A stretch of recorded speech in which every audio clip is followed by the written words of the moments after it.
Good afternoon and welcome to the Warmies, live here from the Sports Interaction Studio as we prepare for the Calgary Flames taking on the San Jose Sharks at the Scotiabank Saddledome on this Saturday, January the 31st. My name is Mike Gould. Glad to have you along with us.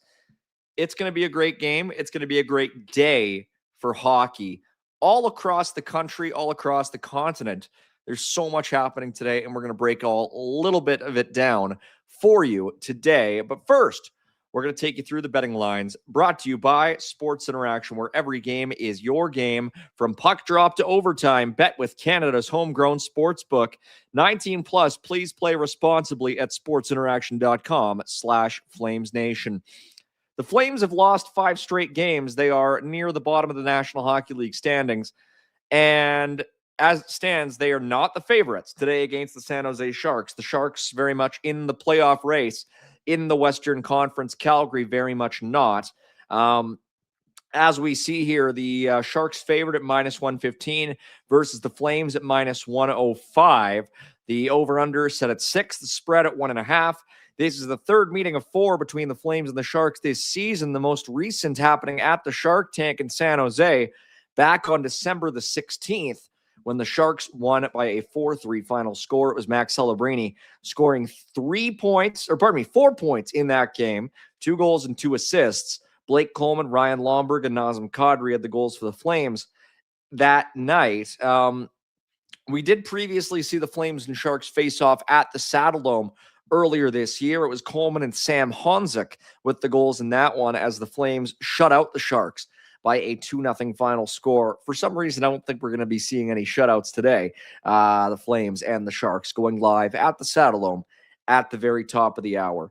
As we sort of alluded to off the hop, the Flames are 3-5-2 in their last 10. They have lost 5 in a row.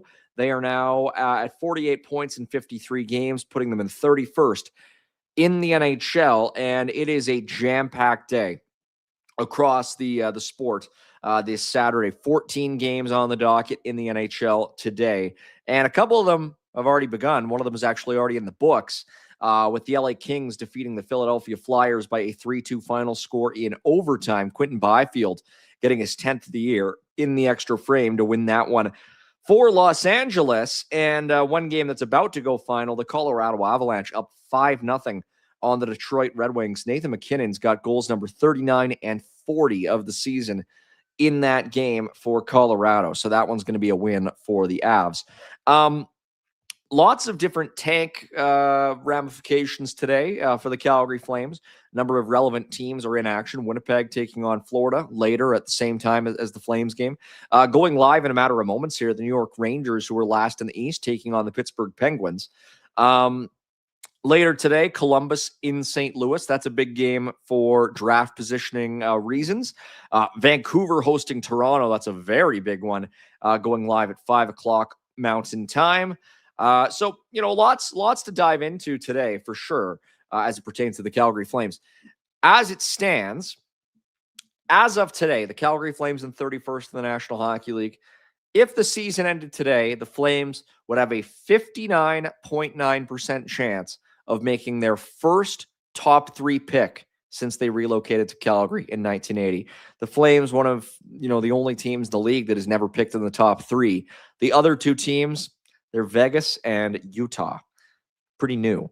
Calgary has never picked in the top 3. So that is something that we're obviously tracking, that we've been tracking since the season began. And right now, the only team with the way that the lottery is set up, the only team with a guaranteed top 3 pick is the team in dead last.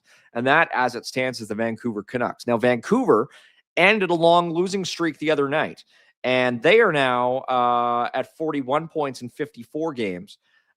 They play Toronto today. They beat the Anaheim Ducks 2-0 shutout at the Rogers Center a couple of days ago.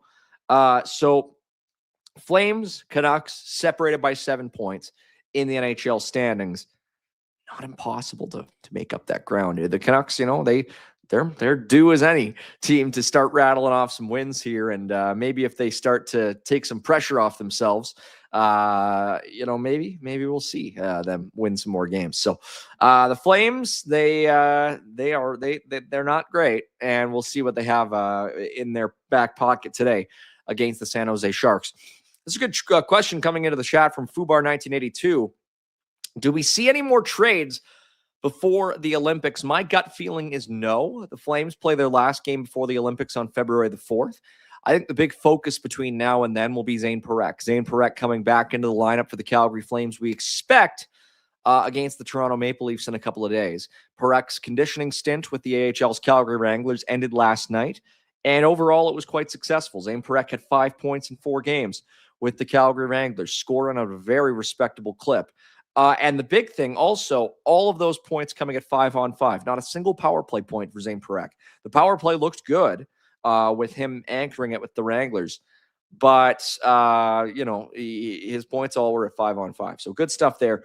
Still needs to work on avoiding hits. He got kind of clobbered by Igor Chernyshov with the San Jose Barracuda yesterday. But, he got an assist on a goal, I believe, by Sam Morton.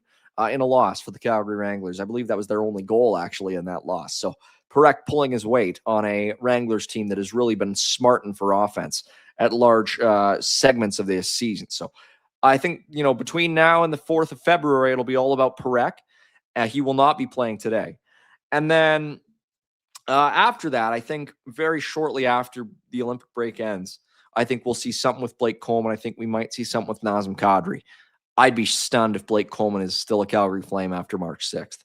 I really don't see it happening. I don't see him sticking around. I think it'll happen for sure. That's just my gut feeling. So it is very interesting to me. It feels like a bit of a paradigm shift over the last few days and few weeks that we are now hearing about the Calgary Flames looking at trading veteran players with term remaining on their contracts. Nazem Kadri, Mackenzie Weegar, Blake Coleman, Zach Whitecloud perhaps. I kind of see where the Flames have been coming from over the last couple seasons. They haven't even been halfway through Nazem Kadri's deal. They haven't been halfway through Mackenzie Weegar's deal. They're past the halfway mark of Kadri's deal now. And the thing is, you could maybe see the Flames saying, okay, we can be competitive. We can justify competing with Nazem Kadri as our number 1 center and Mackenzie Weegar as our number 1 D. If you trade Nazem Kadri, and if you even maybe trade Mackenzie Weegar, there's really no way to slice it other than saying, yeah, we don't have that piece right now. We don't have the piece to build around. And the only way truly to get it is by bottoming out. And I look at the Anaheim Ducks as a very realistic comparable for the Calgary Flames going forward here, where they've hit on a number of high picks. They've hit on Mason McTavish and Beckett Seneca and Leo Carlson. And they had Jamie Drysdale, which wasn't looking great, but they managed to trade him for Cutter Gauthier, which has really worked out for them. But they've had enough picks that even when guys like Trevor Zegras and Pavel Mintyukov haven't exactly looked maybe all the way the part of a franchise cornerstone, they still have other guys who can back them up. They don't have to hit on absolutely everybody. And it's impossible to hit on everybody in the draft. There will inevitably be picks that don't work. But the Ducks have made it in such a way where they've had enough picks and they've had high enough picks that they've gotten the ones to work out. So that's I think how it's going to work with the Flames. They've done well enough though in that their picks that they've already made, some of them are looking like great value relative to where they got them, where maybe they haven't been getting the top 10 picks, but I think it's very likely that we look a couple of years from now and say Cole Reshny maybe should have gone top 10. Zane Parekh maybe should have gone top 5. Ethan Wittenbach, a guy who is just proving to be tremendous value in the 5th round, as young and as untested in the pro ranks as he is. So they're starting maybe from a little bit of an advantageous point where now if they get these top 3 picks moving forward, they've got a very good chance at building something very strong. Speaking of top 3 draft picks, I do want to just talk a little bit about one NCAA game that's already in progress. It is Penn State playing against Michigan State outdoors. This is a fun one that we've been following sort of throughout the morning and afternoon here. Penn State is up 4-3 on Michigan State in the 3rd period, and Gavin McKenna, 3 points. Gavin McKenna is sneakily having an excellent little run here with Penn State. He's up to 32 points, I believe, in 21 games. You know, I think some people, 32 points in 24 games.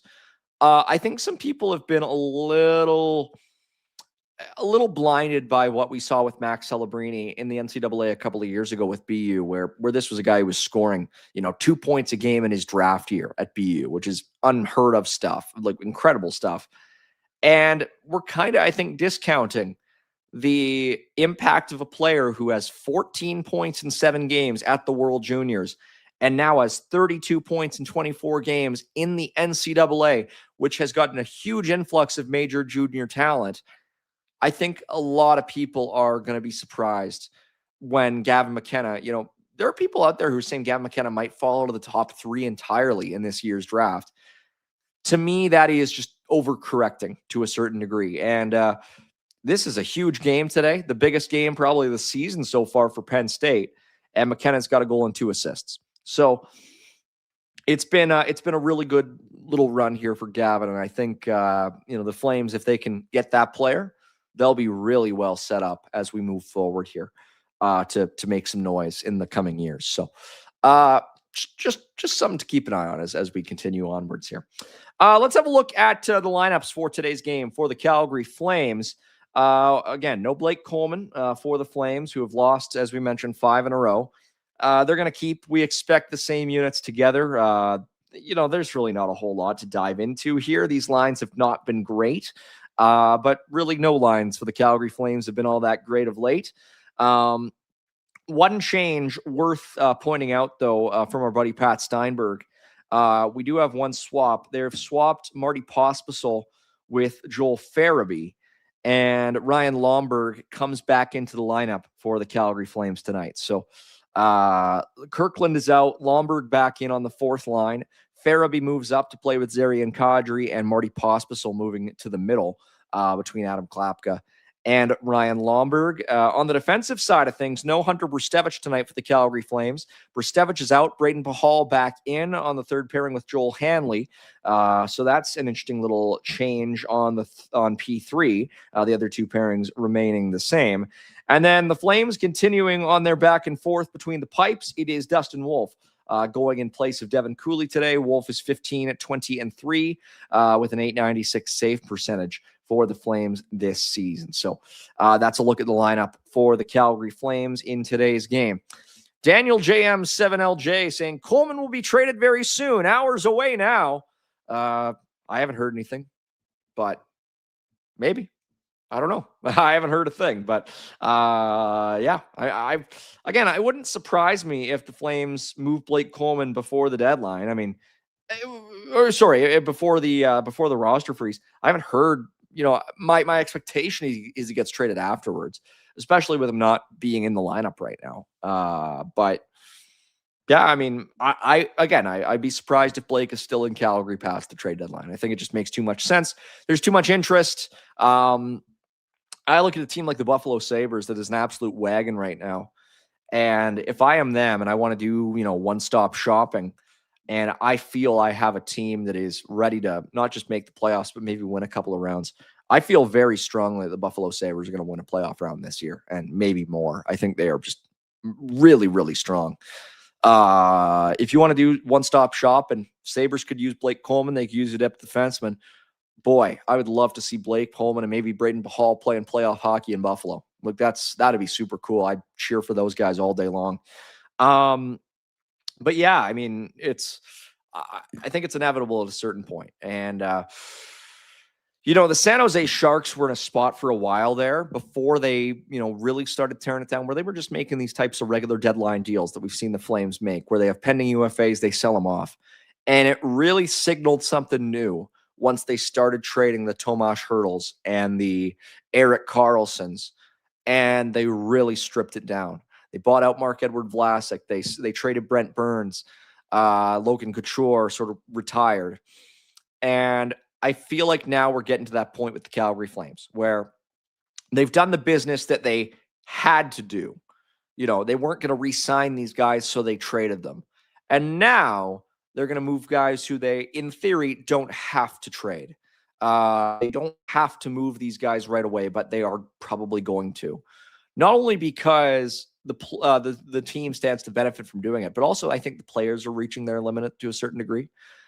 You know, I think there is only so much that a player can say, yeah, I want to be part of the solution. I want to help these kids. I want to mentor these guys. But when you are having a season like the one Mackenzie Weegar is having right now, or even like the one that Nazem Kadri has been having over the last 6 weeks, at a certain point, you have to say enough. And I think that's what we're seeing. Mac Weegar is struggling so much that it wouldn't be surprising to me if there's just something in his head that is flipped, a switch that is flipped where he's saying, I don't know how much more of this I can take. And very fair, I think. Very fair. Because it's not going to get a whole lot better for the Flames for the next little while. You know, I was saying this to some buddies of mine the other day. The Flames, the hockey that we're seeing right now, folks need to sort of keep in mind, this is uncharted for the Calgary Flames. Late 90s, obviously, there were, rumors of relocation, what have you. The team was struggling financially. That was still a Calgary Flames team that had Jerome McGinley and Theron Fleury on it. Like, flat out. There were players on that team who could dominate, who could dictate play. They wouldn't do it all the time. They had to sort of do, they had to do what they could, but they were stars. They were legitimate NHL stars. And now what we're seeing with the Calgary Flames is a team that's probably going to have the worst regular season in Flames history, which is crazy. I mean, this is a team that's been around for 45 years, 46 years. And right now, think about it. We are in the midst of the worst hockey, the most inept hockey that the Calgary Flames have ever played. Simple as that. Even in the late 90s, they never drafted higher than 6th. They drafted 6th twice. And if anybody can, I think they may have drafted 6 more than that. I think they got Corey Stillman at 6 too. But then, of course, they drafted Danny Tkachuk and Rico Fata. And I'm not saying Weegar's a victim at all. I think Weegar has been playing poorly. I think he is, he owns a lot of his own struggles, and Nazem Kadri as well. I just think that it's tough to psych yourself up for this. We've seen with guys in the past who have really struggled with losing environments, and that's what the Calgary Flames are right now. They are a losing environment, and it's by design. It is for the best. They will get players out of this who help them turn the page. But for now, we're seeing, I think now, a bit of a shift in the way that these veterans are going to be looking forward at their own careers. How much longer they want to stay in Calgary, I don't think it's going to be much longer. So it's just the reality of the situation, and I think it is, in the long run, to the Flames' benefit. We'll have a look at the San Jose Sharks at their lineup for today's game, a team that has already been through the rough patch, as we describe it. And they came away with one of the biggest prizes the NHL has ever seen in the NHL draft, Max Celebrini, who is an incredible player, one of the best players in the league already. 79 points in 52 games this year for Max Celebrini, who is just a phenom in every sense. Will Smith and Colin Graff, two pretty strong wingers on the top line with Max Celebrini. Colin Graff, I mean, we talk about Quinnipiac as a spot for Ethan Wittenbach. And Colin Graff has 30 points in 51 games this year. And at Quinnipiac a couple of years ago, Graff had 49 points in 34 games with the Bobcats. Will Ethan Wittenbach surpass that mark in his 18-year-old season at Quinnipiac? We shall see. Very impressive, both players, for certain. Alexander Wenberg on the second line with Tyler Toffoli and William Eklund. Michael Misa on the third line with Adam Gaudette and Philip Kurashev, and Zach Ostapchuk centering Ryan Reeves and Barclay Goodrow on line number 4. There's been a lot that's been said about the Sharks and their rebuild and all that stuff. And it is undoubtedly a very good rebuild that they've put together. There's some very talented players. Misa, Toffoli. Well, Toffoli's not part of the rebuild. He's a signing, but still a good player to have. But Misa, Smith, Graff, Eklund, there's a lot of talent. By the same token, what we are seeing from the San Jose Sharks this year is a little bit sort of like what we saw with Pavel Bure and those Florida Panthers teams sort of at the turn of the century. Because what we are seeing right now is Max Celebrini has more than twice as many points as anybody else on the San Jose Sharks this year. He's up to 79 points, and Will Smith has 37, and he is second on that team in scoring. So I grant, folks out there, that the Sharks are in a good spot, a very good spot moving forward. They've got some incredible young players. And I think what we are seeing in action in San Jose right now is an instance of a guy who is instantly star caliber, surrounded by guys who are more on a traditional developmental path, who will get there, but they're not Celebrini. And it is, it's sort of like the 2001 Panthers. Pavel Bure, first on that team with 92 points. Nobody else on the team, again, had more than 37. That was Victor Kozlov and Marcus Nielsen. The crazy thing is, Pavel Bure that year had 59 goals. 59 goals. And nobody else on the team had more than 14. It was Bure, and then the rest of the team was this year's Calgary Flames. So I think the Sharks are in a better spot than the Panthers were in 2001, considering that the Panthers didn't win their first Stanley Cup for another 23 years after that, and Pavel Bure certainly wasn't on the team when they won. But still, that is unbelievable stuff that we're seeing in San Jose right now. Max Celebrini just lapping the field with the Sharks. Have a look at the defense for the Sharks, which is very much still a work in progress. They've got some good guys on the upswing. Sam Dickinson, one of them, playing with Vinny Desharnais. The Sharks, as far as their defense is concerned, I think they're kind of in a similar spot as the Flames. Dickinson and Parekh, I think, are similar type prospect caliber players. But they need that true two-way number one. And I'm not convinced that Dickinson is that guy. I think he's very good. And I think Shakir Mukhamadullin is very good. But I think they need a true two-way type. They'd be a great team to land a Keaton Verhoff. I just think the Sharks are too good now at this point to get that kind of prospect. They might, there's a lot of good defensemen in this year's draft. If it's an Albert Schmitz or a Daxon Rudolph or a Ryan Lynn, there's lots of players available. But I think what we're seeing right now is the Sharks are being exposed a little bit on defense. And maybe that'll just come in time. But this season, the Sharks, they've allowed 180 goals. That is, puts them in a tie with Montreal for the fifth most in the National Hockey League. So that's something to keep an eye on as the season progresses here. As it stands, the Western Conference is so weak that the Sharks are just a couple of points back of a wild card spot. They're right there, but it's still a work in progress in San Jose. So Flames and Sharks is the game on tap at the Saddledome this afternoon. We'll have a look at one of the props from the folks over at Sports Interaction. This is just an anytime goal scorer. And the reason that I picked this one is that it's the first time in a while that I've seen 3 Flames in the top 5 split between the two teams. Was not really expecting this. Max Celebrini is, of course, at number 1 at plus 135, which is one of the lowest, one of the best odds I've seen for any single player this year. Kadri, Sharangovich, and Coronado are the other 3 Flames players involved there. And then Will Smith also with the Sharks plus 225. And then starting today for the Sharks, Alex Nedeljkovic, the prolific goal-scoring goaltender for the Sharks, the product of Parma, Ohio, who is 10-8-2 with an .899 save percentage in 23 games with the Sharks this year. We saw Yaroslav Askarov against the Oilers a couple of nights ago, and it is Nedeljkovic against the Flames here today. Good to see some folks in the chat, recognizable folks. I like this comment from Reese Jones. Kadri and Weegar can be traded. I only say Weeks so he can go to a contender and have a chance at the cup. Coleman already has 2, but if he wants to go, it's up to him. That guy is my favorite Flame since he got here. Coronado and Sharkey are tied for second, though. That's a good comment.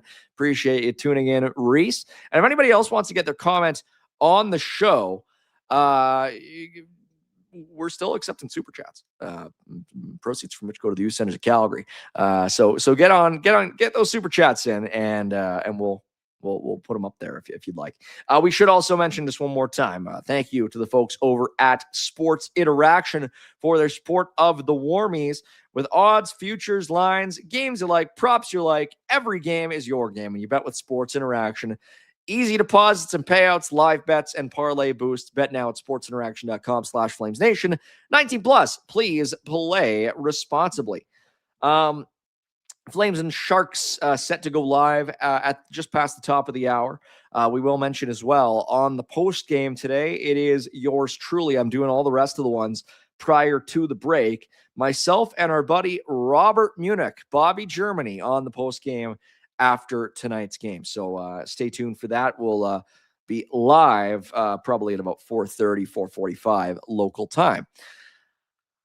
Yeah, that's pretty much all I think we got. The Rangers and Penguins just going live now. We should also mention some other games in the NCAA going live shortly. Not that shortly, but later today that have some Flames ramifications. Ethan Wittenbach had a couple of assists yesterday for Quinnipiac against St. Lawrence. Wittenbach up to 38 points now in the season, just 2 back of the NCAA scoring lead. Wittenbach and Quinnipiac taking on Clarkson today at 5:00 p.m. No North Dakota this weekend, I believe. No Cole Reshny, no Abram Weeb, and no Cade Littler. Arizona State is playing Colorado College tonight, but of course, Cullen Potter is done for the year. So, lots to keep tabs on. There's some other games as well tonight. I think Denver is playing. That's Eric Jameson. Merrimack, that's Trevor Hoskins. So keep an eye on it. We'll bring you a lot of the NCAA updates after the game on the post game show as well, and lots more to come. So that'll pretty much do it, I think. Thank you to all the folks in the comments complimenting the haircut. I appreciate it. It was much needed. It's a little cooler than I might want with it being still the winter in Calgary, but I appreciate it.